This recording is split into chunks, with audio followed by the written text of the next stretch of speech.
Dinheiro para esses caras sempre foi um meio, nunca fim. Entenda isso. Guto Zacarias, deputado MBL, liberais, brazucas. Entendam que a redução no orçamento, corte de gastos, isso não muda uma sociedade. Isso é respeito com o dinheiro do pagador de impostos. Eu defendo que leis sejam aprovadas para reduzir muitos benefícios. Mas o que vai ajustar o Brasil, o que vai melhorar o Brasil, a nossa família, é a construção de valores de uma sociedade, valores cristãos, de família, a nossa liberdade, é o conservadorismo. Conservarmos os nossos heróis, reconhecermos os nossos heróis históricos. Não é só corte de gastos, é ficar preocupado com o que a Janja gasta. A gente critica, é um absurdo, mas isso não vai mudar o país. Entendeu, Guto Zacarias? Esse é o meu comentário. Interessante o janjômetro, mas eu acho que você poderia também criar outras iniciativas para falar de valores, contra o assassinato de bebês, na defesa do evangelho, que isso dá certo. Eu sou conservador porque, primeiramente, eu sou cristão. Acredito no Senhor Jesus Cristo como meu único, suficiente Senhor e Salvador. E politicamente, porque o que deu certo, porque já tem frutos. Os estados, lugares, países que deram certo, óbvio que não é perfeito, não é o paraíso. Paraíso é só na eternidade com Jesus Cristo. Mas os lugares onde ainda existe liberdade são lugares onde os valores cristãos foram pregados desde o século XVII, século XVIII. A liberdade continua até hoje. Por isso eu sou conservador do ponto de vista político. Entendeu? Eu não sou liberal. Óbvio que com o conservador existe o livre mercado, a livre iniciativa, é contra o Estado. Então não existe esse negócio de falar que eu sou conservador e liberal na economia, conservador nos costumes. Isso é uma falácia inventada até por aquele presidente lá, o CEO do Riachuelo, Flávio, que eu já entrevistei, que não entendia nada e falou essa besteira até numa entrevista aqui na Rádio Metrópole em 2017, ao Mário Kertz. Você é conservador, você defende o livre mercado, a livre iniciativa, isso aí já é óbvio. Ora, você não defende a descriminalização das drogas.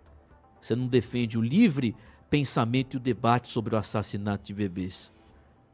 Você é contra o assassinato, você é contra o homicídio, você é contra as oferendas satânicas que fazem esses grupos. Então isso é o mais importante, viu, Guto?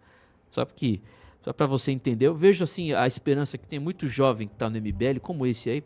Muitos jovens, eles entram no MBL, o MBL tem essa capacidade de conseguir jovens, e depois os jovens acordam, amadurecem e saem do MBL. Espero que você amadureça também, seja um cara conservador, entenda que isso é que vai mudar o Brasil. O resto é consequência. Lutar pelo orçamento,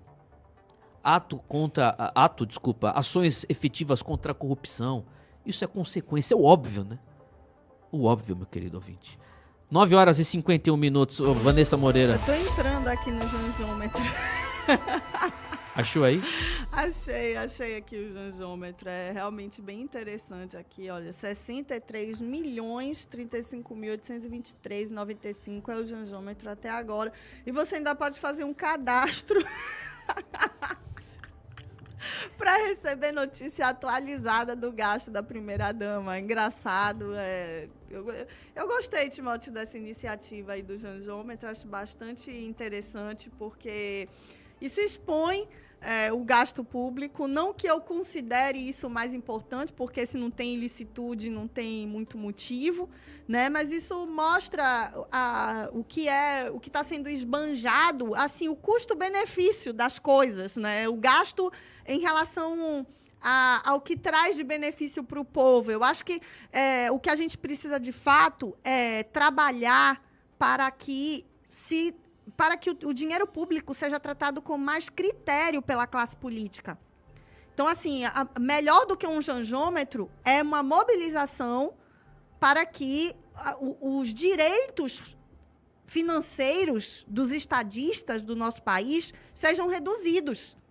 Se uma pessoa de direita entra dentro do processo político, o mais importante é ela lutar para que esses benefícios, né, esse luxo que é fornecido a presidentes, a governadores, a deputados federais, estaduais, senadores aqui no nosso país, sejam cortados.